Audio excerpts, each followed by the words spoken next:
अस्सलाम वालेकुम। आज जुमा है, मार्च की 26 तारीख।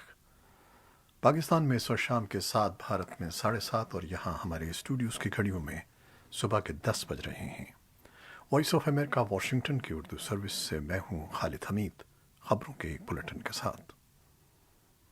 दोहा अमन माहिदे के तहत अमरीकी और इत्तेहादियों के अफगानिस्तान से निकलने में सिर्फ चंद हफ्ते रह गए हैं। ताहम दूसरी जानिब अमरीकी सदर के ताज़ा बयान के मुताबिक 1 मई की डेडलाइन तक तमाम अफवाज का इनखला मुश्किल नज़र आ रहा है। इसके रद्द-ए-अमल में तालिबान का कहना था कि 1 मई सन 2021 के बाद भी अफगानिस्तान में अमरीकी फ़ौजियों की मौजूदगी से मसाइल पैदा होंगे। दोहा में तालिबान के तर्जुमान डॉक्टर मोहम्मद नईम ने वॉइस ऑफ अमेरिका से बात करते हुए कहा है कि दोहा में तय पाने वाले माहिदे की पासदारी की जानी चाहिए। तर्जुमान का कहना था कि माहिदे पर दोनों फरीकों के दस्तखत मौजूद हैं और इस पर अमल दरामद लाजमी है। माहिरीन का कहना है कि एक ऐसे वक्त में जब तालिबान और अफगान हुकूमत किसी तस्वीर पर नहीं पहुंचे हैं, गैर मुल्की अफवाज का इनखला खाना जंगी का सबब बन सकता है। अमरीका के सदर जो बाइडन ने जुमेरात के रोज़ व्हाइट हाउस से अपनी पहली बाज़ाब्ता प्रेस कॉन्फ्रेंस से खिताब किया। उन्हें अफगानिस्तान से अमरीकी फ़ौज के इनखला, शिमाली कोरिया और चीन से अमरीका के ताल्लुकात, मुल्क की जुनूब मगरबी सरहद पर तारिकीन वतन की बड़ी तादाद के अलावा चंद दीगर मामलात पर सहाफ़ियों के सवालात का सामना करना पड़ा। अफगानिस्तान से अमरीकी फ़ौज के इनखला पर सवाल का जवाब देते हुए उनका कहना था कि अमरीका अफगानिस्तान से ज़रूर निकलेगा, लेकिन सवाल ये है कि ऐसा कब हो सकेगा। उनका कहना था कि 1 मई की मुकर्ररा तारीख तक अफगानिस्तान से अमरीकी अफवाज का इनखला मुश्किल होगा। ताहम साथ ही उन्होंने कहा कि उनके ख्याल में आइंदा बरस अफवाज अफगानिस्तान में नहीं होंगी। बाइडन का कहना था कि अमरीकी वज़ीर ख़ारजा एंटनी ब्लिंकन ने यूरोप का दौरा किया है, जिसके दौरान उन्होंने उन अमरीकी इत्तेहादियों से बातचीत की है जिनकी अफगानिस्तान में अफवाज मौजूद हैं। उन्होंने कहा कि अगर हम अफगानिस्तान से निकलते हैं तो ऐसा एक महफूज और मुनज़्ज़म अंदाज में किया जाएगा। उनके बकौल सवाल ये है कि कैसे और किन हालात में हम अफगानिस्तान से निकलने के उस समझौते को पूरा करने के काबिल होंगे जिसे सदर ट्रंप ने तय किया था और जो बज़ाहिर लगता है कि पूरा करना मुश्किल है। सदर बाइडन ने कहा कि शिमाली कोरिया के एटमी प्रोग्राम का खात्मा उनकी खारजा पॉलिसी की अहम तरीन तरजीह है। चीन के बारे में सवालों का जवाब देते हुए सदर बाइडन ने कहा कि चीन का दुनिया का सबसे दौलतमंद और ताकतवर मुल्क बनने का ख्वाब उनके दौर में पूरा नहीं होगा।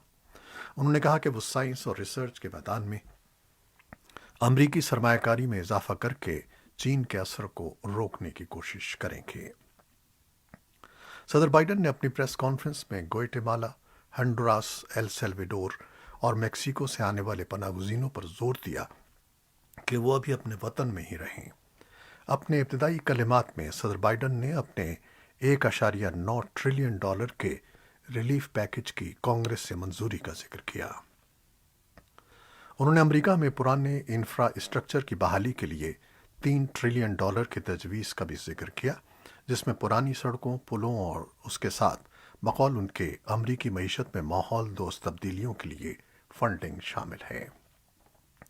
बाइडन आइंदा हफ्ते पिट्सबर्ग, पेंसिल्वेनिया में होने वाले एक प्रोग्राम में मुतवक्की तौर पर $3 ट्रिलियन के इस मंसूबे का ऐलान करेंगे।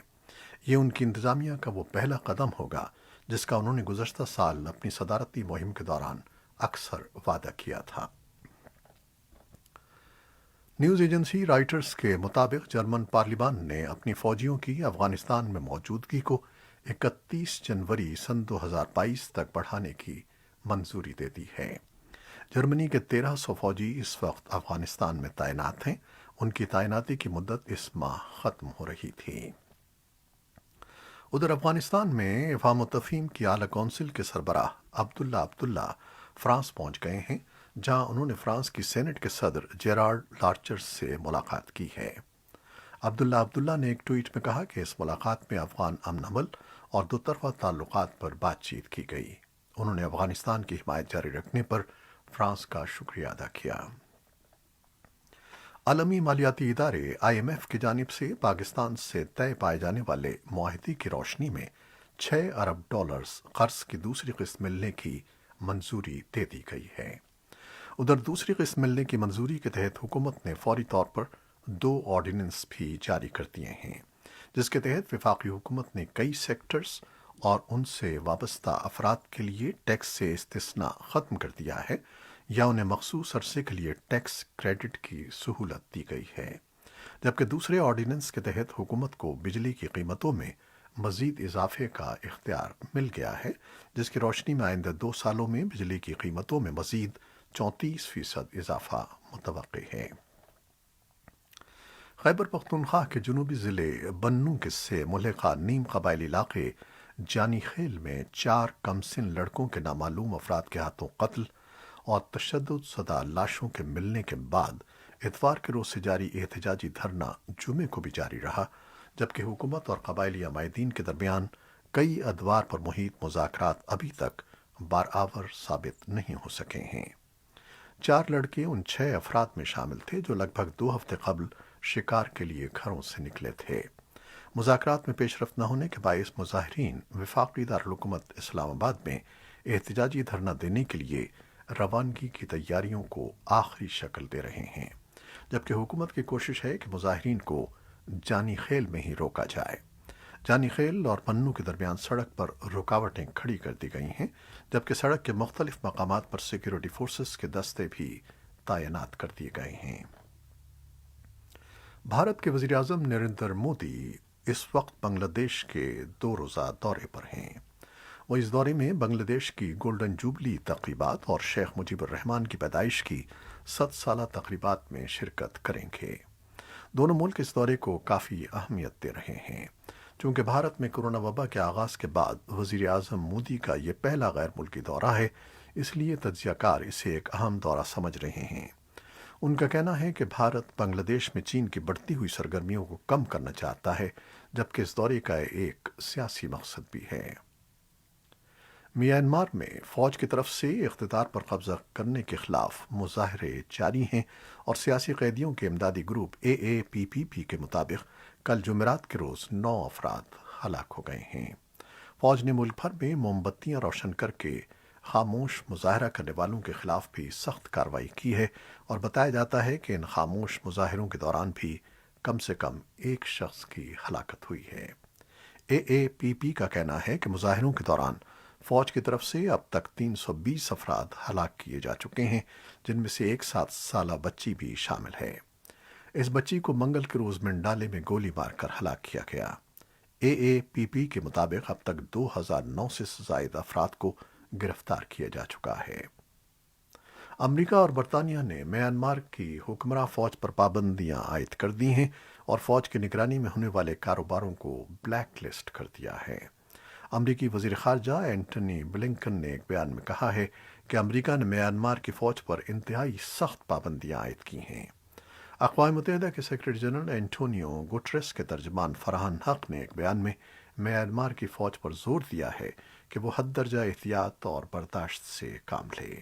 ترجمان نے میانمار میں جاری تمام جرائم اور انسانی حقوق کی خلاف ورزیوں کے احتساب کا مطالبہ کیا۔ گرفتار شدہ رہنما آنگ سان سوچی کو بدھ کے روز عدالت میں پیش کیا جانا تھا، تاہم یہ سماعت 1 اپریل تک مؤخر کر دی گئی ہے۔ اسرائیل کو حتمی انتخابی نتائج کے بعد ایک بار پھر سیاسی تعطل کا سامنا ہے۔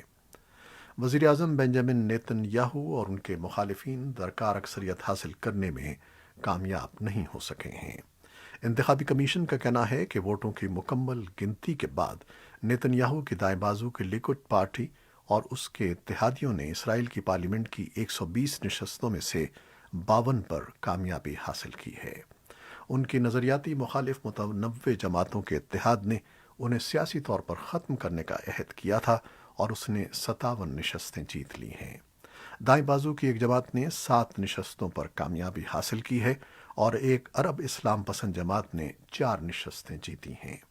دونوں جماعتوں کا کسی سے کوئی اتحاد نہیں ہے۔ اگر مذاکرات کے دوران کوئی بھی جماعت 61 نشستوں کی اکثریت حاصل نہیں کر سکی تو اسرائیل کو تقریباً 2 سالوں میں 5ویں بار इंतखाबात करवाना होंगे। और अब कोरोना वायरस से मुतालिक कुछ खबरें। आलमी सतह पर कोविड-19 से मुतासर अफराद में 4 हफ्तों के दौरान मुसलसल इजाफा रिकॉर्ड किया गया है। गुज़श्ता एक हफ्ते में नए मुतासर अफराद की तादाद 33 लाख तक जा पहुंची है। कोरोना वायरस से अमवात की तादाद मुसलसल 6 हफ्तों तक कम होने के बाद 60,000 इजाफी अमवात रिपोर्ट की गई है। आलमी इदारे सेहत के आदाद शुमार के मुताबिक आलमी सतह पर कोरोना से हर 10 में से 8 अमवात यूरोप और अमरीका में वाक़ई हुई हैं। ब्राज़ील में कोरोना वायरस से हलाकतों की तादाद 3 लाख से तजावुज़ कर गई है, जिसके बाद ब्राज़ील अमरीका के बाद दूसरा मुल्क है जहां अमवात की तादाद सबसे ज़्यादा है। ब्राज़ील में पाई जाने वाली कोरोना वायरस की मकामी किस्म को ख़तरनाक करार दिया जा रहा है और हालिया हफ्तों के दौरान कोरोना से अमवात की शरह में भी इजाफा रिकॉर्ड किया गया है। गुज़श्ता चंद हफ्तों के दौरान ब्राज़ील में यौमिया हलाकतों की औसतन तादाद 2,200 से ज़्यादा है और अब तक 3,385,000 अफराद हलाक हो चुके हैं। जर्मन चांसलर एंगेला मर्केल ने जुमेरात को यूरोपीय यूनियन के कोरोना वायरस वैक्सीन की बरामद को महदूद करने के फैसले का दिफा किया है ताकि इस बात को यकीनी बनाया जा सके कि वो यूरोपीय ब्लॉक के अपने अवाम के लिए काफ़ी है। जर्मनी की पार्लियामेंट के ऐवान ज़ेरी बुंडस्टाग से खिताब करते हुए मर्केल ने यूरोपीय यूनियन के लिए अपने लिए काफ़ी वैक्सीन तैयार करने की अहमियत बयान की, क्योंकि दूसरे ममालिक भी वैक्सीन बरामद नहीं कर रहे हैं। उन्होंने कहा कि हम देख रहे हैं कि बरतानवी पैदावारी इदारे सिर्फ बरतानिया के लिए वैक्सीन तैयार कर रहे हैं और अमरीका भी वैक्सीन बरामद नहीं कर रहा है। लिहाजा हम इस बात पर इन्हिसार कर रहे हैं कि यूरोपीय यूनियन खुद अपने लिए क्या तैयार कर सकती है। ये तबसरे जुमेरात के रोज़ मुनक़िद होने वाले यूरोपीय यूनियन के रहनुमाओं के इजलास से पहले सामने आए हैं। इजलास के बारे में उन्होंने कहा था कि वो इस बात पर तबादला ख्याल करेंगे कि यूरोपीय सरजमीन पर वैक्सीन की मज़ीद पैदावार को कैसे यकीनी बनाया जाए। यूरोपीय यूनियन के एग्जेक्टिव शोबे यूरोपीय यूनियन के कमीशन ने कमीशन की सदर उर्सुला वॉन देर लेयन की धमकी पर कहा है कि वो रद्दअमल और तनासुब की बुनियाद पर बरामद के नए कवायद तजवीज़ कर रहा है और जिसके मानी ये है कि वो वैक्सीन सिर्फ उन ममालिक को बरामद करेगा जिन मुल्कों ने खुद भी वैक्सीन यूरोपीय यूनियन को फराहम की है। शिमाली कोरिया ने जुमेरात के रोज़ बज़ाहिर कम फासले तक मार करने वाले बैलिस्टिक मिसाइलों का तजर्बा किया है। बाइडन इंतज़ामिया के इख्तिदार संभालने के बाद ये पहला मौका है कि शिमाली कोरिया ने बैलिस्टिक मिसाइल का तजर्बा किया है। गुज़श्ता एक बरस के दौरान शिमाली कोरिया की जानिब से किया जाने वाला बैलिस्टिक मिसाइल का ये पहला तजर्बा है। ताहम हाल ही में उसने छोटे मिसाइलों के तजर्बात भी किए हैं।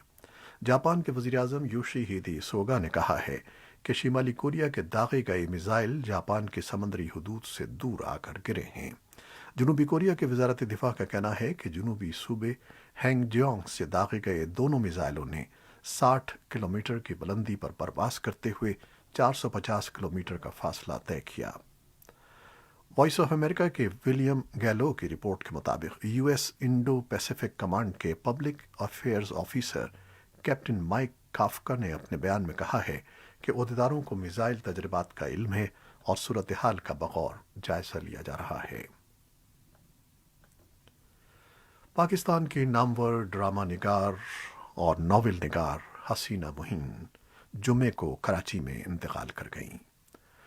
हसीना मुइन के लिखे गए कई ड्रामे आज भी अपना असर रखते हैं। साथ ही पाकिस्तान में रेडियो और टेलीविज़न की एक और मुमताज़ शख्सियत कमल नसीर भी हमसे रुखसत हो गईं। वो पाकिस्तान टेलीविज़न की पहली अनाउंसर भी थीं और नशरियात की दुनिया में उनका अपना मुनफरिद मकाम है। हसीना मुइन और कमल नसीर के इंतकाल की खबर सुनकर उनके चाहने वाले अफसुर्दा हो गए हैं, जबकि फ़नकारों और मुख्तलिफ शोबाहाए ज़िंदगी से ताल्लुक़ रखने वाली शख्सियात की जानिब से सोशल मीडिया के ज़रिए अपने जज्बात का इजहार किया जा रहा है। हसीना मुइन को हुकूमत पाकिस्तान की जानिब से 1987 में सदारती एजाज़ बराए हुस्न कारकर्दगी से नवाजा गया था। कमल नसीर को भी तमग़े हुस्न कारकर्दगी के अलावा मुतअद्दिद अवार्ड्स हासिल थे। ये थीं वो खबरें जो फेसबुक लाइव पर हमने आपके लिए पेश की।